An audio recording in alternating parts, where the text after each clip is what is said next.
Dubai के अंदर आप जो है बहुत आसानी से अपना करियर जो है बना सकते हैं और फिर दुबई से ही अदर वेस्टर्न कंट्रीज के लिए आपके लिए डोर इजीली ओपन हो सकते हैं, जो कि स्टार्ट होता है आपका DAE से, मिडिल ईस्ट, देन आप इजीली यूरोपियन कंट्रीज भी ट्रेवल कर सकते हैं। अस्सलाम वालेकुम।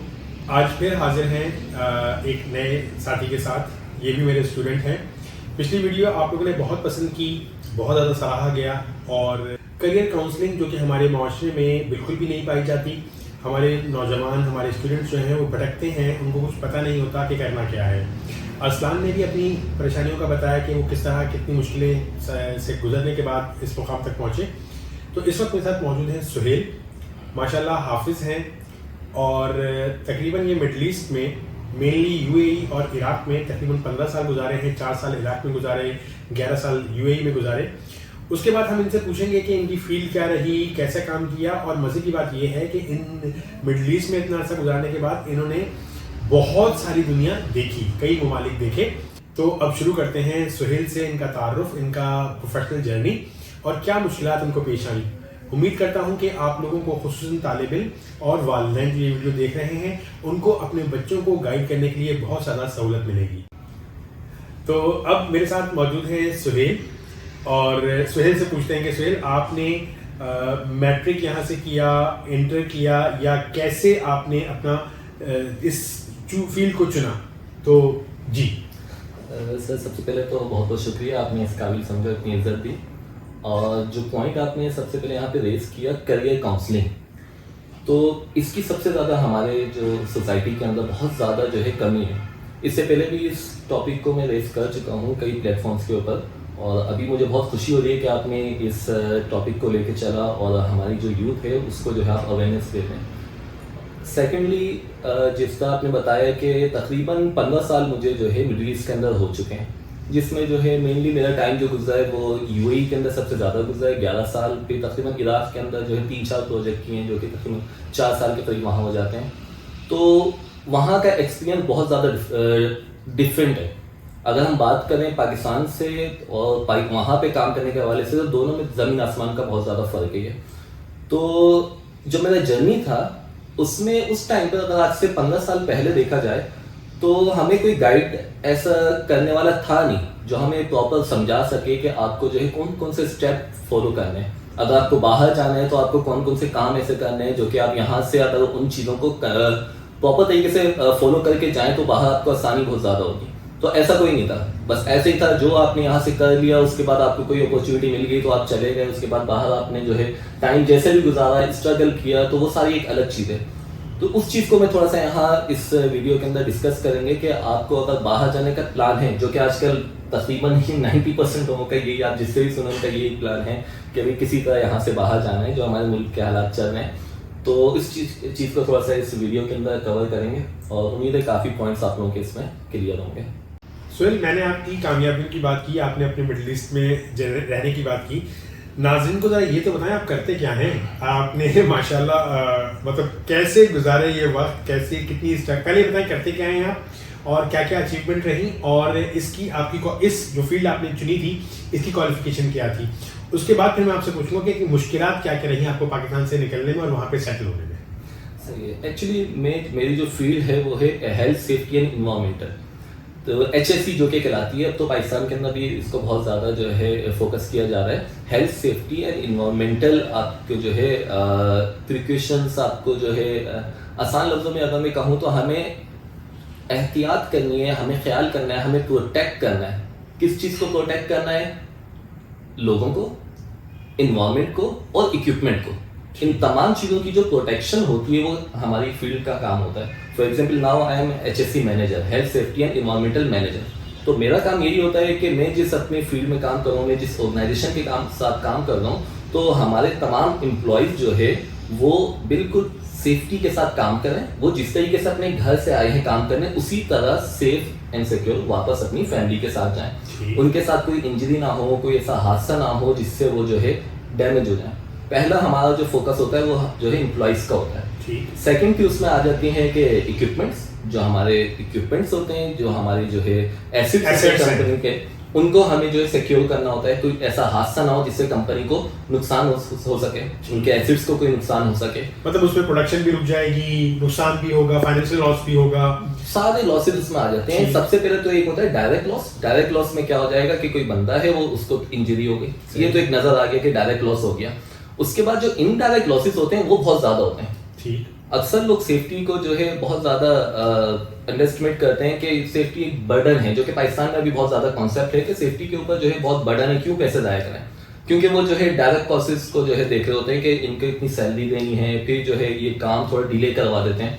लेकिन जब हम इनडायरेक्ट कॉस्ट को देखते हैं कि अगर छोटा सा भी कहीं कोई इंसिडेंट हो जाता है तो उसके बाद जो आपके ऊपर फिर एक तो आपका इंश्योरेंस क्लेम आ जाएगा, आपके एम्प्लॉयज का जो है लॉस हो जाएगा, वो अगर इंजर्ड हो गए, अल्लाह ना करे फैटेलिटी हो जाए तो वो फिर नए केसेस शुरू हो जाते हैं।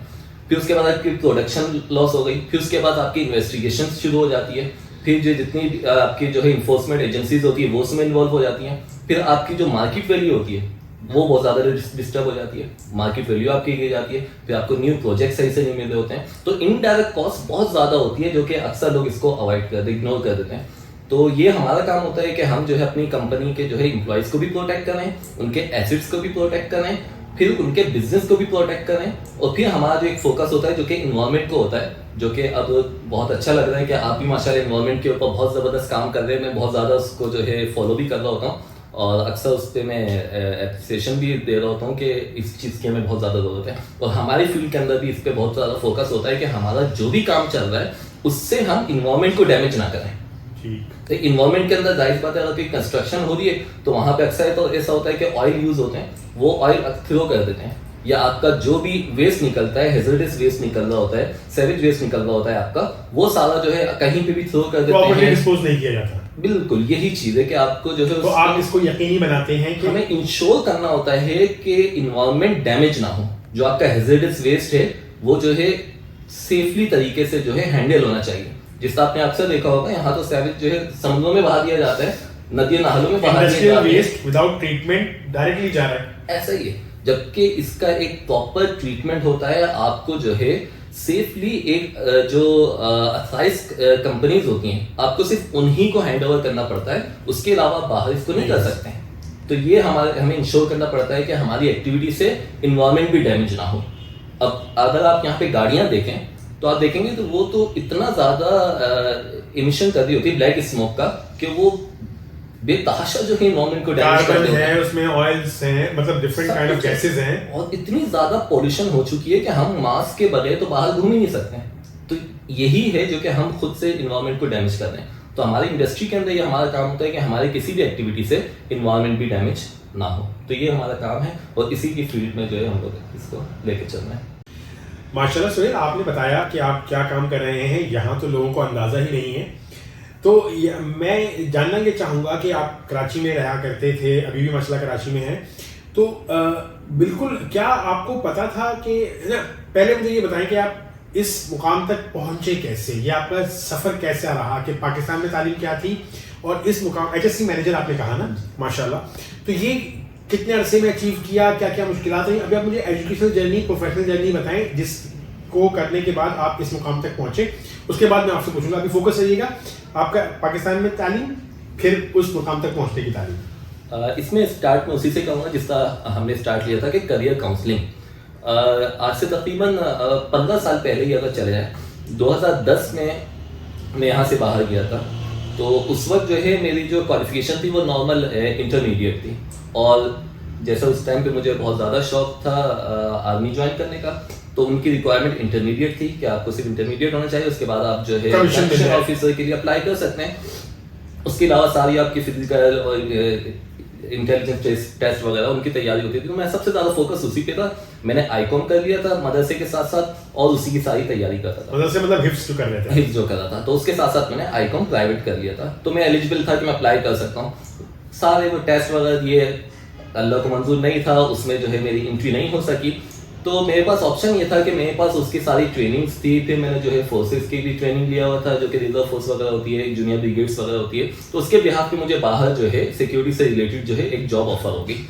तो 2010 में वो जॉब ऑफर इंटरबेस पर कैसे अप्लाई किया, कुछ थोड़ा सा एजेंसी के पास वहाँ की वैकेंसीज आई हुई थी। बाहर दरअसल सिक्योरिटी का अलग ही स्टैंडर्ड होता है, वेस्टर्न कंट्रीज के अंदर भी बहुत हाई स्टैंडर्ड होता है और मिडिल ईस्ट के अंदर भी इनका अलग स्टैंडर्ड होता है। अगर आप क्वालिफाइड हैं और एक्सपीरियंस है तो आपको बहुत अच्छी जॉब इसमें मिल जाती है, जो कि मिनिस्ट्री ऑफ इंटीरियर के अंदर होती है। और नॉर्मल जो ऑफिस वर्कर्स होते हैं उनसे ज़्यादा ही सैलरी होती है उनकी। तो उनकी वैकेंसी आई हुई थी, उनको एक्सपीरियंस बंदे चाहिए थे, क्वालिफाइड बंदे चाहिए थे। तो मेरे पास ट्रेनिंग भी थी और फिर माशाल्लाह आप लोगों की बदौलत इंग्लिश बहुत अच्छी थी, इंटरव्यूज वगैरह पास कर लिए, उसी की बिहाफ पे वहाँ पर सिलेक्शन हो गई थी। अच्छा, अब उनकी रिक्वायरमेंट ऐसी है कि आपको मिनिमम ग्रेजुएशन मांग रहे होते हैं वो लोग, उस बेस की जो सिक्योरिटी होती है उनके लिए। तो उसी की बिहाफ पे मुझे अपॉर्चुनिटी मिली और मैंने जो है उसको अवेल किया और बाहर चला गया। तो फर्स्ट मेरा जर्नी इस तरीके से स्टार्ट हुआ था। पहले मुझे ये बताइए कि आपने आईकॉम किया हुआ था, इसमें हिफ्स का तो कोई ताल्लुक नहीं था, कोई, वो तो पर्सनल आपकी इंप्रूवमेंट। मुझे बताइए, ये आपने कहा कुछ रिजर्व फोर्सेज और कुछ ब्रिगेड वगैरह के कुछ नाम लिया, ये कौन से कोर्सेज थे जो आपकी सहूलत बने या मदद की इन्होंने आपको वो जॉब हासिल करने की सिक्योरिटी से रिलेटेड? जरा ये बताइए, जो यहाँ पे आपने किए थे, कहाँ से किए थे, फीस वगैरह कितनी थी? अच्छा, इसमें जो है फीसिस का तो ऐसा कोई ताल्लुक नहीं होता है। आसान लफ्जों में अगर आपने सुना होगा जो जांबाज की जो फोर्सेस वगैरह होती हैं या मुजाहिद फोर्स वगैरह होती हैं, PQR भी शायद हुआ, PQR भी होती थी, इस तरह की डिफरेंट होती हैं जो कि मुजाहिद फोर्स होती हैं। अक्सर जो पहले उसमें यूनिवर्सिटीज में एक सेशन भी होता था, NCC का होता है, उस बेस पे ये सारी ट्रेनिंग्स वगैरह होती है जो कि अक्सर इदारे करवा रहे होते हैं। और इसी से रिलेटेड एक हमारा यहाँ पे बहुत अच्छी जो है जूनियर ब्रिगेड होती थी, जो कि उन्हीं से रिलेटेड एक हिस्सा होता था, जो कि स्कूल लेवल से कॉलेज लेवल के स्टूडेंट्स को जो है वो ट्रेन करते थे, NCC की टाइप का। तो वो मैंने ज्वाइन की हुई थी। वहाँ से जो है अच्छी खासी हमें जो है इस चीज़ की एक तरह की जो है कैडेट फोर्स आप समझ लें, सीनियर कैडेट फोर्स, वो नॉर्मल कैडेट से थोड़े से सीनियर होते थे। तो वो वहाँ का थोड़ा सा एक्सपीरियंस था जो कि सिक्योरिटी से हमारा लिंक होता था। तो उसी के बिहाफ पे मुझे फ़ायदा हुआ था, जो कि अक्सर जो है अगर नॉर्मल बंदा उसके लिए अप्लाई करना चाहे तो उनको फिर सिक्योरिटी का अच्छा खासा एक्सपीरियंस वो मांगते हैं कि आपके पास एक्सपीरियंस होना चाहिए सिक्योरिटी जॉब का। क्यों दे दो? तो हमारा क्योंकि डिफरेंट एक्सपीरियंस था, लेकिन वो सिक्योरिटी से ज़्यादा अच्छा एक्सपीरियंस था, तो उसका जो है एडवांटेज हुआ था। ठीक, ये 2010 में आप अपने आईकॉम की बेस पे और कुछ जो आपने छोटे शॉर्ट कोर्सेज किए हुए थे सिक्योरिटी से रिलेटेड, अब आप दुबई पहुंच गए। तो एक लेवल की जॉब, और आपने कहा कि आपकी सैलरीज जो हैं वो ऑफिस वर्कर्स से थोड़ी ज़्यादा हुआ करती थी, शायद इसकी वजह आउटडोर जॉब थी? नहीं, आउटडोर नहीं थी। हम क्योंकि रजिस्टर्ड सिक्योरिटीज थी, जो कि मिनिस्ट्री ऑफ इंटीरियर का हमें लाइसेंस लेना पड़ता था। वहाँ जाके आपको टेस्ट पास करना है। अगर आप 2 टेस्ट होते थे, वो आपने टेस्ट पास कर लिया तो आपको वो लाइसेंस मिलेगा, अदरवाइज आप जो है एलिजिबल नहीं है मिनिस्ट्री ऑफ इंटीरियर के अंडर काम करने के। तो इसलिए हम जब वो लाइसेंस हमें मिल जाता था तो हमें सैलरी पैकेज अच्छा मिलता था। अच्छा, अब आप पहुंच गए हैं UAE और आपने जॉब स्टार्ट कर दी है। तो अब आप बताइए कि अगर अब कोई बच्चा इसी तरह को, आपने कहा कि अब वो आईकॉम पे नहीं जा सकता, ग्रेजुएशन करना पड़ेगा, ठीक है, अब वो दुबई पहुंच जाता है, तो आपने जो मुश्किलात फेस की और 15 साल में जो दुनिया बदली है उसमें अब क्या फेस करना पड़ेगा अगर कोई बच्चा आज जाता है इन सारी रिक्वायरमेंट्स को पूरा करता हुआ? तो प्लीज़ थोड़ा उसकी तरफ आइए। अच्छा, देखें, जिस तरह मैंने बताया कि मैंने आईकॉम किया था तो मुझे जो है बाकी ट्रेनिंग्स की वजह से अपॉर्चुनिटी मिल गई, लेकिन जब मैं बाहर चला गया, वहाँ जाके फिर मैंने जब दूसरी दुनिया देखी वहाँ की, तो वो बिल्कुल डिफरेंट थी। अब जिस तरह के मैंने बताया, वहाँ आपको टेस्ट पास करना पड़ता है मिनिस्ट्री ऑफ इंटीरियर के, वहाँ पे भी आपको ट्रेनिंग लेनी पड़ती है, फिर आपको जो है एग्जाम में अपियर होना पड़ता है। तो वहाँ पर मुझे आप ये कह सकते हैं कि अल्लाह की तरफ से एक सपोर्ट मिली, एक हेल्प मिली मुझे, कि वहाँ पे बहुत अच्छे टीचर आप लोगों की तरह वहाँ मिल गए, जिन्होंने हमें जो है गाइड किया वहाँ पर। तो अल्हम्दुलिल्लाह, क्योंकि यहाँ से भी स्टूडेंट अच्छे थे, पढ़ाई में अच्छे थे, तो उस क्लास के अंदर मैंने टॉप किया था। माशाल्लाह। तो मैंने टॉप किया, उन टीचर से बहुत अच्छी सलाम दुआ हो गई। फिर उन्होंने इनवाइट किया मुझे, जो है अगर सर नासिर तक के वीडियो पहुंचे वो देखें तो sir thank you very much, आपकी जो गाइडेंस थी उसकी वजह से अल्हम्दुलिल्लाह आज इस मुकाम तक पहुंच सके, माशाल्लाह। तो उन्होंने फिर जो है इन्वाइट किया मुझे डिनर पे कि आप आए, इंशाल्लाह डिनर साथ करेंगे। तो उस डिनर में उनसे मुलाकात हुई। तो उस टाइम पे 2011 का आई थिंक जनवरी और फरवरी का मंथ था, तो बाहर जाने के 3 मंथ्स के बाद, तो वहाँ पे उन्होंने गाइड किया कि माशाल्लाह आप लोग पढ़े लिखे हैं और जो है इंग्लिश भी अच्छी है, अपना टाइम जो है आप इस तरह से सिक्योरिटी में ज़्यादा वेस्ट नहीं कीजिएगा। उस टाइम पे उन्होंने फिर मुझे सजेस्ट किया कि अभी जो है सेफ्टी की फील्ड बहुत अच्छी जा रही है, हेल्थ एंड सेफ्टी जिसे कहते हैं, इसकी शुरू हो रहा था शायद वो दौर, शुरू हो चुका था लेकिन इतना ज्यादा बूस्ट नहीं हुआ था और लोग भी कम थे और पढ़े लिखे में डिमांड बहुत ज्यादा थी। अभी भी है मेरा डिमांड, तो अब भी है, लेकिन अब कंपटीशन बहुत ज्यादा हो गया, तो रिक्वायरमेंट बहुत ज्यादा हो गई है। लेकिन उस टाइम पे ऐसा कुछ नहीं था।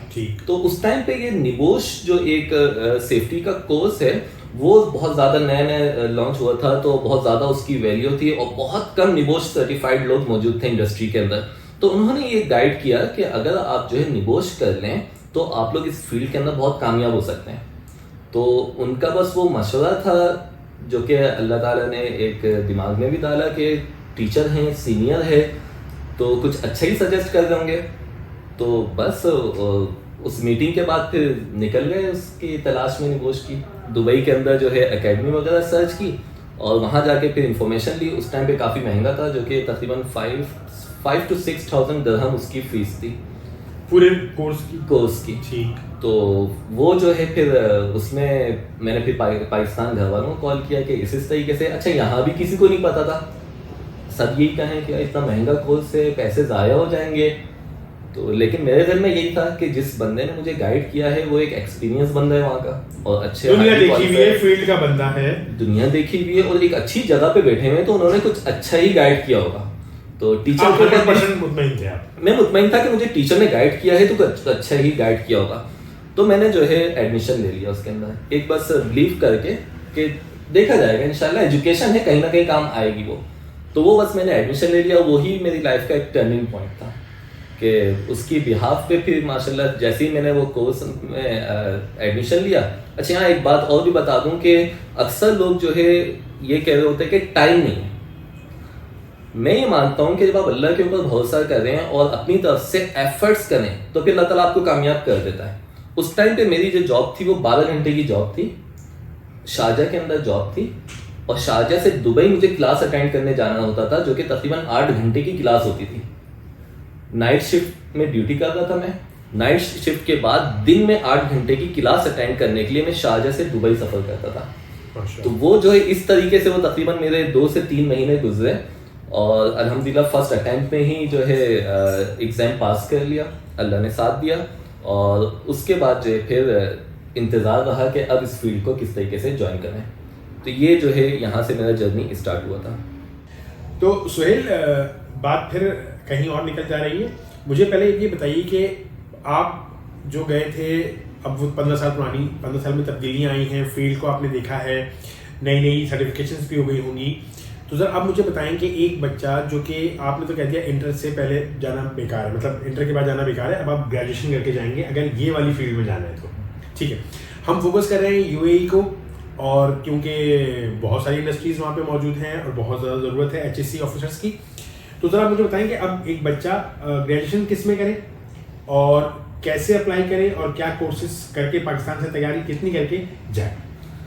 अच्छा, एक चीज़ मैं यहाँ पे क्लेरिफाई कर दूँ कि ये जो ग्रेजुएशन वाली मैंने बात कही थी वो स्टार्ट की जो फील्ड थी सिक्योरिटी से रिलेटेड, तो उसमें जो है अब रिक्वायरमेंट ज़्यादातर ग्रेजुएशन की आ रही है। ये जो सेफ्टी की जो फील्ड है इसमें आप इंटर बेस पे भी इंटर हो सकते हैं, लेकिन क्योंकि वो टाइम जो था जब मैं इंटर हुआ था उस वक्त जो है निबोश की बहुत ज़्यादा वर्क थी निबोश सर्टिफाइड जो प्रोफेशनल्स बहुत कम थे फील्ड के अंदर, तो मुझे आसानी से जो है मौका मिल गया सर्टिफिकेट निबोश सर्टिफिकेट के ऊपर। अब ऐसा नहीं है, पिछले 15 सालों के अंदर इतनी ज़्यादा इस फील्ड के अंदर जो है इंक्रीज हो चुकी है लोगों की कि अब निबोश जो है वो बिल्कुल एक बेसिक रिक्वायरमेंट हो चुकी है। उस वक्त निबोश सर्टिफिकेट के बिहाफ में मुझे बगैर इंटरव्यू भी जो है एंट्री मिल गई थी क्योंकि थे ही नहीं निबोश सर्टिफाइड। लेकिन अब ऐसा नहीं है, अब निबोश बिल्कुल एक बेसिक सर्टिफिकेशन हो चुकी है। अब उसके बाद बहुत सारी उनकी रिक्वायरमेंट हो जाती है कि आपके पास जो है ग्रेजुएशन हो या इंजीनियरिंग की कोई डिग्री हो या आपके पास लेवल 5 लेवल 6 हो, अदर सर्टिफिकेशन बहुत सारी आ जाती है। तो उस चीज़ को अब अगर हम डिस्कस करें यहाँ पर कि अब अगर कोई नए बंदे इस फील्ड में आना चाहें, स्पेशली पाकिस्तान से जाना चाहें, तो मैं आपको पिछली आपकी जो वीडियो बहुत ज़बरदस्त मुझे लगी थी जो मिस्टर असलान ने जिस हवाले से डिस्कस किया था, उन्होंने डीएई को फोकस किया था, तो उसको भी मैं यहाँ पे लेके आऊँगा कि अगर आप इस फील्ड के अंदर सेफ्टी की फील्ड में अगर आना चाहें तो डीएई जिसको पाकिस्तान में जिस तरह इससे पहले डिस्कस हुआ था इतना ज़्यादा इंपॉर्टेंस नहीं दी जाती, लेकिन बाहर वेस्टर्न कंट्रीज के अंदर भी और मिडिल ईस्ट के अंदर भी इसको बहुत ज़्यादा जो है प्रेफर किया जाता है। इसको एक टेक्निकल डिग्री जो है वहाँ पर मानी जाती है, जो कि एक्चुअली टेक्निकल डिग्री है। हमें उस हिसाब से पढ़ाया नहीं जाता है, वो अलग बात है, लेकिन इसकी बहुत ज़्यादा वर्थ है। और अगर आप इसी डीएई के ही बेस पे बाहर हमारी सेफ्टी की फील्ड में भी अगर आना चाहें तो आपके लिए बहुत ज़्यादा आसानी हो जाती है। इंटर की रिक्वायरमेंट नहीं है, ग्रेजुएशन की रिक्वायरमेंट नहीं है। अगर आप मैट्रिक के बाद डीएई कर लेते हैं तो आपके पास बहुत सारी अपॉर्चुनिटीज ओपन हो जाती है। और आप जिस तरह बता दें कि डीएई जो है एसोसिएट इंजीनियर्स जो आप बन जाते हैं, डीएई के साथ जब आप निगोश करते हैं तो आप सेफ्टी इंजीनियर कहलाते हैं वहाँ पर। तो ये आपको एक एडवांटेज हो जाता है, डीएई करने के बाद फील्ड में आपके लिए आसानी हो जाती है इंटर होने के लिए। डीएई किस ट्रेड में किया जाए? अच्छा, अगर इसी को देखते हैं ट्रेड सेफ्टी को अगर देखें तो सेफ्टी के अंदर सारी चीजें आ जाती हैं।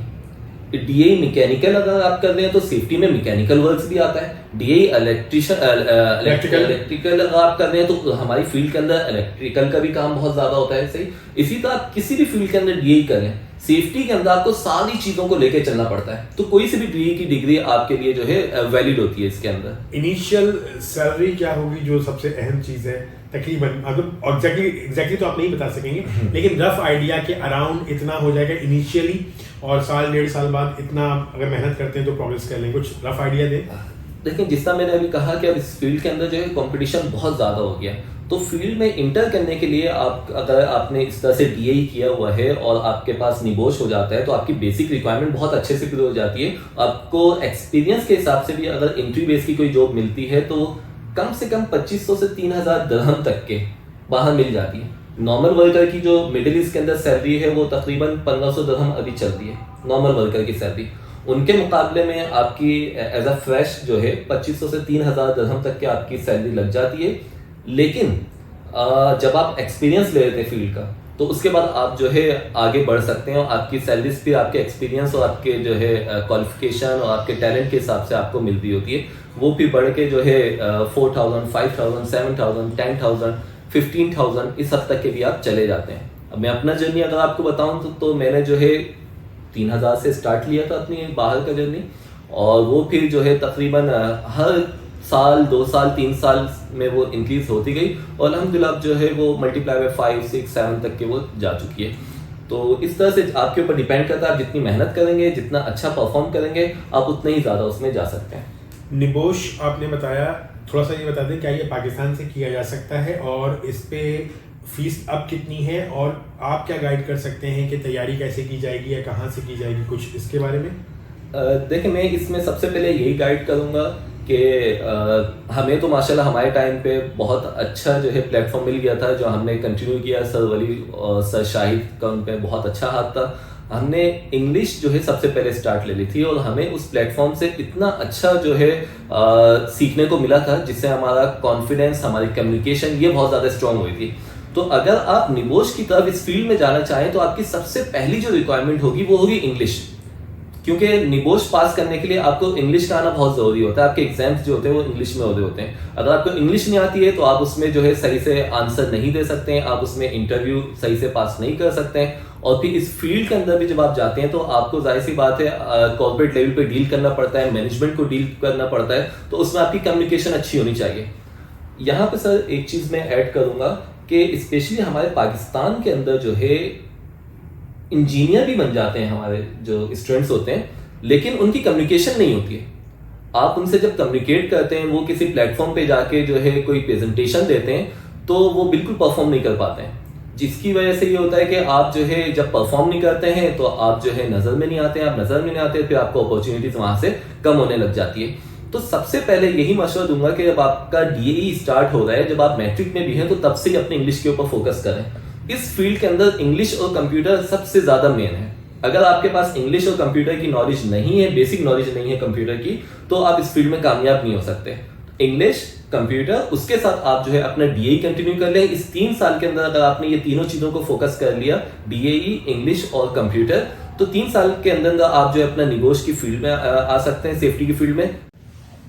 इंटरनेट, एआई की वजह से लोगों ने इंग्लिश पे तवज्जो देना कम कर दी है। कम्युनिकेशन, रिटर्न कम्युनिकेशन के ऊपर तो मसले हल हो गए, लेकिन स्पीकिंग जो है वो भी अभी आपने मेरे ख्याल से अरबिक आपको इतनी अच्छी नहीं आती होगी दुबई में इतना अच्छा गुजारने के बाद, क्योंकि आपकी कम्युनिकेशन सारी इंग्लिश में हुआ करती थी। ऐसे ही फॉरेनर्स से जो आप अपने ऑफिसर्स से या अपने कोलीग से बात करते होंगे इंग्लिश से करते होंगे, तो इंग्लिश और कंप्यूटर की बेसिक नॉलेज।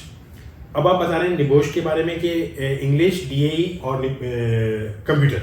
अब साथ में निबोश के बारे में बताइए थोड़ा सा।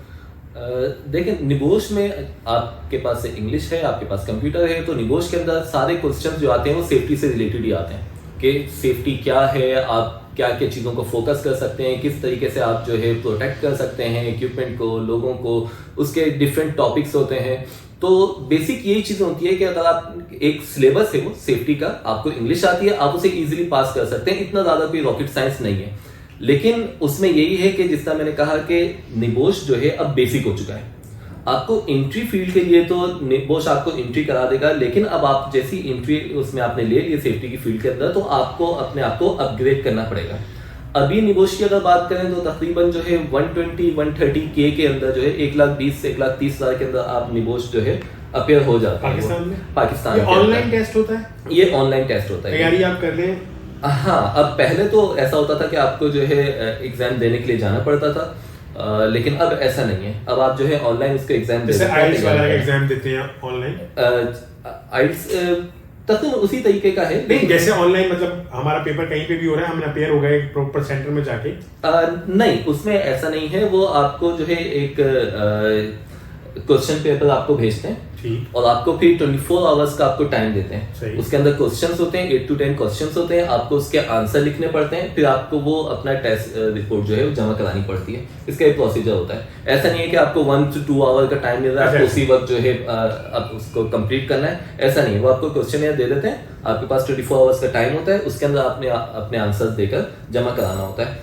फिर जब आप अपनी टेस्ट रिपोर्ट्स जमा करा देते हैं तो फिर उस रिपोर्ट्स से रिलेटेड आपका इंटरव्यू होता है। फिर वो उसमें आपको इवेल्युएट करते हैं कि आपने ये खुद से आंसर दिए हैं, कहीं आपने चीटिंग तो नहीं की, आप इस काबिल हैं भी या नहीं हैं, वो फिर आपको उसमें इवेल्युएट करते हैं। उसके बाद फिर आपका रिजल्ट अनाउंस होता है। ज़ाती तौर पे मैंने भी मैट्रिक टेक्निकल से किया, उसके बाद डिप्लोमा ऑफ एसोसिएट डीएई किया और उसको मैं यूटिलाइज नहीं कर सका। मेरे बहुत सारे दोस्त क्लास फेलोज जो हैं उन्होंने यूटिलाइज किया और माशाल्लाह they are working in many different fields. Arsalan से बात की थी लास्ट इंटरव्यू में, आज सुहेल से बात कर रहे हैं, तो ये भी बोल रहे हैं कि वो लोग जो डीएई कर रहे हैं उनको दिल बर्दाश्ता होने की ज़रूरत नहीं है, फोकस्ड तवज्जो के साथ अपनी दीगर स्किल्स को भी परवान चढ़ाएं, मतलब इंग्लिश लैंग्वेज को, कंप्यूटर को। और अगर आपने हेल्थ एंड सेफ्टी की फील्ड को ज्वाइन करना है तो आप निबोश या कोई और रिलेटेड सर्टिफिकेशन ले लें। सुहेल से ये पूछते हैं कि सुहेल ये बताइए कि अब यूएई में इसके अलावा, ये तो अब हमने काफ़ी बात कर ली हेल्थ एंड सेफ्टी पे, इसके अलावा कोई और, जैसे आप कह रहे हैं कि ये सैचुरेट भी हो चुकी है, कंपटीशन बहुत बढ़ चुका है, एक आपने जनरल मिजाज देखा है लोगों का कि कोई फील्ड हिट होती है तो सब लोग उसकी तरफ भागते हैं, तो ये भी एक काफ़ी कंपटीशन टफ हो गया है। तो अभी आप रिसेंटली, ज़्यादा ही अर्सा नहीं हुआ, आप वापस आए हैं और अब आप भी माशाल्लाह वहाँ पे कॉन्टेक्ट में है, आना जाना लगा रहता है। तो बताएं कि अब बच्चा अगर कोई जाना चाहता है तो कौन सी फील्ड बेहतर रहेगी? यहाँ पे मैं 2 चीज़ों को डिस्कस करूँगा। एक तो सबसे पहले मिडिल ईस्ट के जो यहाँ से बाहर जाना चाहें, तो अक्सर हमारे पास लोगों का कॉन्सेप्ट है कि यूरोपियन कंट्रीज, और पाकिस्तान से डायरेक्ट यूरोपियन कंट्रीज जाना थोड़ा सा मुश्किल हो जाता है। लास्ट इंटरव्यू, लास्ट वीडियोस आपने बहुत ज़्यादा पसंद की है अरसलान वाली, मोहम्मद अरसलान वाली, उसमें उन्होंने डीएई पे बहुत ज़्यादा फोकस किया था। तो डीएई काफ़ी आसान होता है हमारे पाकिस्तान में करना, लेकिन अगेन वही कि उसको वैल्यू नहीं दी जा रही। तो मैं सुहेल से पूछता हूँ कि सुहेल, आप भी डीएई को काफ़ी अप्रिशिएट कर रहे हैं, शायद हमारे लोगों का मिजाज देखते हुए कि थोड़े से आसानी से हो जाता है, इंटर इक्विवेलेंट डिग्री मिल जाती है। तो अब ज़रा आप इसको बताइए कि कैसे एक बच्चा जो इंटर करता है या डिप्लोमा करता है, स्पेशली डिप्लोमा करता है डीएई, तो कैसे अपना जर्नी शुरू करें, प्रोफेशनल जर्नी? अच्छा देखें, अब प्रोफेशनल जर्नी की अगर हम बात करें तो एक जगह पे होता है इंटर और एक होता है फिर ग्रेजुएशन। आप इंटर से ग्रेजुएशन कर लेते हैं, जो भी आप आई.कॉम कर लें, बी.कॉम कर लें या एफ.ए. बी.ए. कर लें, तो इस डिग्री को बाहर कोई वैल्यू नहीं दी जाती है। कोई आप ऑफिस क्लर्क शायद बाहर जाके लग जाएं, डेटा एंट्री कर लें, इससे ज़्यादा आपको कोई भी नहीं पूछता। लेकिन अगर आपके पास डीएई की डिग्री है तो उस पर ये होता है कि आपको फिर बाहर जाके टेक्निकल फील्ड मिलती है, आप किसी भी टेक्निकल फील्ड के अंदर इंटर हो जाते हैं। अब जिस तरह लास्ट वीडियो में भी बात हुई थी, अक्सर लोगों को वेस्टर्न कंट्रीज जाने का शौक होता है, और पिछले वीडियो में मिस्टर असलान ने भी कहा था कि आप अगर डीएई कर लेते हैं और उसके बाद पोस्ट आपके क्वालिफिकेशन एक्सपीरियंस आपको चाहिए होता है 3 साल का, वो आप यहाँ पे पूरा करें, उसके बाद अप्लाई कर सकते हैं आप वेस्टर्न कंट्रीज के अंदर स्टूडेंट वीजे के लिए और फर्दर कंटिन्यू करने के लिए। यहाँ पे मैं इस चीज को ऐड करना चाहूंगा कि अगर आपने पाकिस्तान के अंदर डीएई किया है और उस डीएई के बाद आपका जो पोस्ट क्वालिफिकेशन एक्सपीरियंस है, वो एक्सपीरियंस आप पाकिस्तान में लेने के बजाय, फॉर एग्जांपल अगर आप पाकिस्तान में जॉब कर रहे हैं तो आपको एज अ फ्रेशर क्या सैलरी मिल जाती है कि आपका शायद पर्सनल एक्सपेंस शायद पूरे हो जाए, बस जिसे मिनिमम सैलरी जो आजकल 35 या 37 हजार रुपए है शायद वो मिलेगी, शायद वो मिल जाए, और आप जो 2-3 साल तक आपकी जो इंटर्नशिप कहलाती है या फ्रेशर जो आप एक्सपीरियंस ले रहे हो, रगड़ा लगेगा, रगड़ा लगता है, तो वो आप रगड़ा पाकिस्तान में लगाने के बजाय आप वही रगड़ा मिडिल ईस्ट में लगा दें। ये बहुत ही आसान सा रास्ता है यूरोप कंट्रीज भी जाने के लिए कि आपने यहाँ से डीएई किया और आप एज अ इंटर्नशिप ही, भले से कम सैलरी भी आपको मिल रही है, आप एक वीजा अपना जो है मिडिल ईस्ट में किसी भी कंट्री के अंदर जाके आप लगा दें। आपने वहां पे लगा लिया, आपका जो पोस्ट क्वालिफिकेशन एक्सपीरियंस जो होगा वो आपका मिडिल ईस्ट का हो जाएगा। पाकिस्तान के मुकाबले में वहां कम से कम भी आपको जो है 5 गुना ज्यादा सैलरी तो मिल ही जाएगी। ठीक, 5 गुना, उसमें आपके पर्सनल एक्सपेंस भी पूरे हो जाएंगे वहां पे, और थोड़ा बहुत घर पे भी भेज देंगे, और आप सेविंग्स भी कर सकते हैं। इतनी सेविंग्स आप कर सकते हैं कि 3 साल बाद जब आप जो है अपना एक्सपीरियंस लेने के बाद वेस्टर्न कंट्री में आप अप्लाई करेंगे तो आपकी बैंक स्टेटमेंट भी तैयार हो चुकी होगी, आपके पास थोड़ी सेविंग्स भी होगी कि आपके जितने एक्सपेंस होंगे वहां के वो आप उसी से कवर कर सकते हैं, और फिर आपको वो एक्सपीरियंस बहुत ज्यादा काउंट होगा। अब यहाँ पे आपका एक्सपीरियंस काउंट होगा, और मिडिल ईस्ट का ऐसा है कि अगर आप जो है यूएई के रेजिडेंट्स हैं तो आपके लिए काफी कंट्रीज के दरवाजे आसानी से खुल जाते हैं। अब मैं अगर अपना आपको बताऊं तो तकरीबन 7 से 8 कंट्रीज में जो है ट्रेवल कर चुका हूँ दुबई से। अच्छा। और बहुत आसानी से वेस्टर्न कंट्रीज उसमें मिक्स हैं जिसके अंदर कि आप शेयर करें। हाँ, फॉर एग्जांपल अगर मिडिल ईस्ट के ही बात करें तो मिडिल ईस्ट के ही 4-5 कंट्रीज आ जाते हैं, सऊदी आ जाता है, ओमान आ जाता है, और ये आपका कतर आ जाता है, बहरीन आ जाता है, ये इराक आ जाता है। इराक में जॉब भी की है ना? इराक में जॉब भी की है, मलेशिया गया हूँ मैं, तुर्की की गया हूँ, अजरबैजान बाकू जो है। अच्छा, इनमें जो है ऑन अराइवल वीजा मिल जाता है अगर आप रेजिडेंट हैं यूएई के, हमें तो नहीं मिलेगा ना, यहाँ से नहीं मिलता है। अब वहां से ऐसा है कि हमें कभी वीकेंड आता था, 4-5 दिन की छुट्टी आ रही है तो हमने फौरन से अप्लाई किया, टिकट पकड़े और चले गए, ऑन अराइवल वीजा आपको मिल गया। यहाँ से वो नहीं। अच्छा, यहाँ आपने एक कंट्री अक्सर जिक्र किया, जॉर्जिया। यहाँ छुपा गए आप, उसको क्यों नहीं बता रहे? वो भी बताएं। अच्छा, ऐसा नहीं, वो भी जॉर्जिया माशाल्लाह बहुत अच्छा कंट्री है जो है घूमने के हवाले से भी, और फिर तो आपको टच जो है यूरोपियन आपको वहाँ का टच मिलता है। जॉर्जिया हो गया, आपका अजरबैजान बाकू वगैरह हो गया, ये कल्चर आप बिल्कुल डिफरेंट कल्चर है वहाँ का, तो लेकिन यूएई से आपको ये ऑन अराइवल मिल जाता है। ठीक, ये मैं बताऊंगा। अच्छा सोहेल, मुझे ये बताइएगा कि अभी आपने कहा मिडल ईस्ट में हम लोग आमतौर पर समझते हैं दुबई, और कहाँ अपॉर्चुनिटीज हैं पाकिस्तानियों के लिए डीएई का, यही पोस्ट डिग्री या पोस्ट क्वालिफिकेशन एक्सपीरियंस के लिए?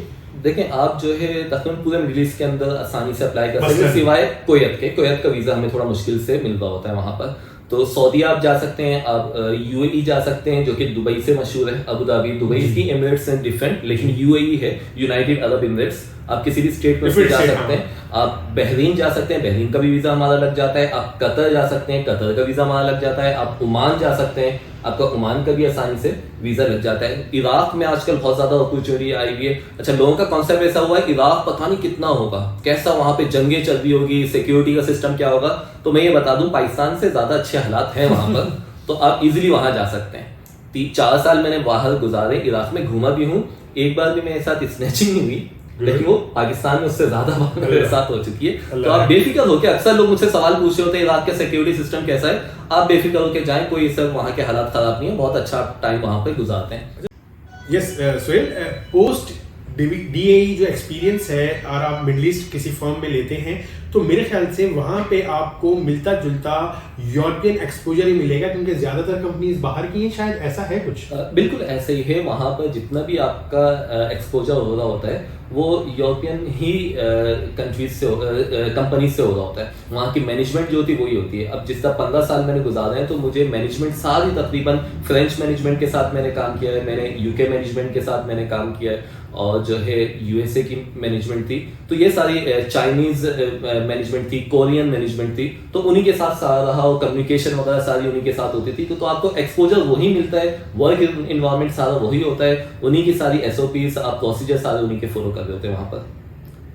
बहुत ज़्यादा इंटरेस्टिंग, बहुत इंफॉर्मेटिव और बिल्कुल एक हौसला अफजा बात है पाकिस्तानी बच्चों के लिए स्पेशली, जो कि अगर अपने करियर के हवाले से परेशान हैं तो उनको कुछ राहें दिखाने के लिए हमने कोशिश की है कि कुछ एक्सपर्ट्स को या स्पेशली वो लोग जो बातें ना करें, जो इस चीज़ को भुगत के, इस चीज़ को झेल के आए हैं, उनको अपनी स्ट्रगल की है, उनका एक्सपीरियंस हम जानें और शेयर करें आप लोगों से। तो अब मैं आखिरी सवाल करूंगा सुहेल से। सुहेल, मुझे ये बताइए कि क्या मशवरा देंगे आप पाकिस्तानी स्टूडेंट्स को या फ्रेशर्स को जो जाते हैं स्पेशली मिडल ईस्ट में जो बहुत करीब है, तो इसका कोई फ़ायदा भी बताएं कि करीब होने का फ़ायदा क्या आपकी नज़र में है, और कोई मशवरा आप दें कि कैसे काम करना चाहिए और क्या करना चाहिए। देखिए, सबसे पहले तो मैं ये कहूँगा कि बाहर जाने से पहले अपने आप को स्ट्रॉन्ग करें, हर तरह से मेंटली भी स्ट्रॉन्ग करें, फिजिकली भी स्ट्रॉन्ग करें और अपने आप को एकेडमिक साइड से भी स्ट्रॉन्ग करके जाएं यहाँ से। अक्सर हमारी गलती ये होती है, स्पेशली जो है हमारे जो पाकिस्तानी स्टूडेंट्स हैं, उनकी गलती वो यही सोचते हैं कि बस बाहर चले जाएं, वहां जाके हम जो है फिर सब कुछ कर लेंगे। बाहर दरख्तों पे पैसा नहीं लगता है, वो आपका खून निचोड़ लेते हैं, तब जाके आपको फिर वो पेमेंट देते हैं। और अगर आपके अंदर इतना टैलेंट, क्वालिफिकेशन नहीं है तो आप जो है 10-15 साल लगा के भी इतना नहीं कमा सकते हैं जो एक क्वालिफाइड और टैलेंटेड पर्सन 2 से 3 साल में कमा लेगा। तो जाने से पहले अपने आप को यहाँ से स्ट्रॉन्ग करें, बहुत अच्छी इंग्लिश करें, कंप्यूटर नॉलेज अच्छी लें, अपनी फील्ड से रिलेटेड यहाँ से क्वालिफिकेशन लें, उसके बाद फिर आप जो है बाहर जाएं। सबसे पहला मैं यहाँ पे मशवरा दूंगा तमाम पाकिस्तानी लोगों को स्पेशली कि एथिक्स का सबसे ज्यादा ख्याल करें। हम बहुत ज्यादा बदनाम हो चुके हैं बाहर हर तरह के 2 नंबर काम करने में, हर तरह के। बाहर जाएंगे, बाहर जाके आप वही धोखाधड़ी करेंगे, लोगों को नुकसान पहुंचाएंगे, झूठ बोलेंगे, कमिटमेंट तो हमारे अंदर है ही नहीं ना। हम बोलेंगे कुछ, करेंगे कुछ, टाइम को हम जो है फॉलो नहीं कर रहे होते हैं, हर तरह के स्कैम्स के अंदर वहां पे इन्वॉल्व हुए हुए, बस किसी तरह अपना फायदा हो जाए, चाहे सामने वाले का नुकसान हो जाए। कामयाबी का राज जो है आपके अंदर छुपा हुआ है। आप जितना ज्यादा स्ट्रेट चलेंगे, जितना ज्यादा आप जो है ख्याल करेंगे, अपनी कमिटमेंट पूरी करेंगे, अल्लाह ताला आपको उतना ही ज्यादा कामयाब करेगा। तो अपने नाम, अपने पाकिस्तान के नाम को सबसे ज्यादा आपको क्लियर रखना है। आप बाहर जाएं तो इस चीज का सबसे ज्यादा आप लोग ख्याल करें। अच्छा, फिर बाहर जाने के बाद आपको करना क्या है कि जिस फील्ड में आप गए हैं उसको लाजिम जो है आप कंटिन्यू करें।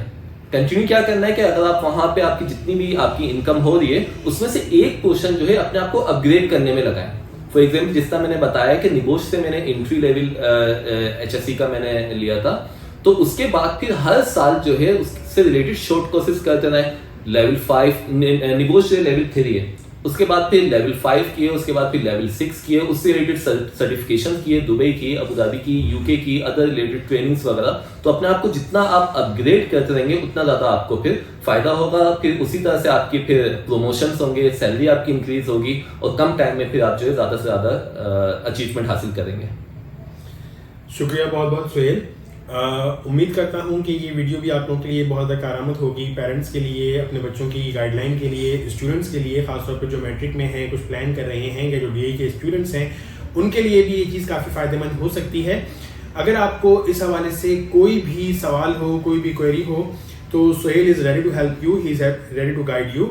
UAE के हवाले से काफ़ी चीज़ों को गाइड कर सकते हैं आपको ये, तो आप कमेंट कीजिएगा, तो उसमें मैं आपको सुहेल का डेडिकेटेड ईमेल एड्रेस दे दूंगा जिसमें वो आपकी क्यूरीज 24 आवर्स के अंदर रिप्लाई कर देंगे। होपफुली अर्जेंट नहीं करेंगे, थोड़ा सा मसरूफियत चल रही होती है, तो आप पेशेंट रहिएगा, तो ईमेल के ऊपर आप इनसे राब्ते में रहिएगा इंशाल्लाह ताला। और कोशिश करेंगे हम आपके साथ दीगर प्रोफेशनल्स को जिनका हैंड्स ऑन एक्सपीरियंस हो, जो अपना वक्त गुजार चुके हों, किसी मंजिल पर, किसी मुकाम पर पहुंच चुके हों, उनसे आपको मुलाकात करवाते रहें और आपको एक करियर की रहनुमाई मिलती रहे। तो जब तक के लिए अल्लाह हाफिज़, थैंक यू वेरी मच।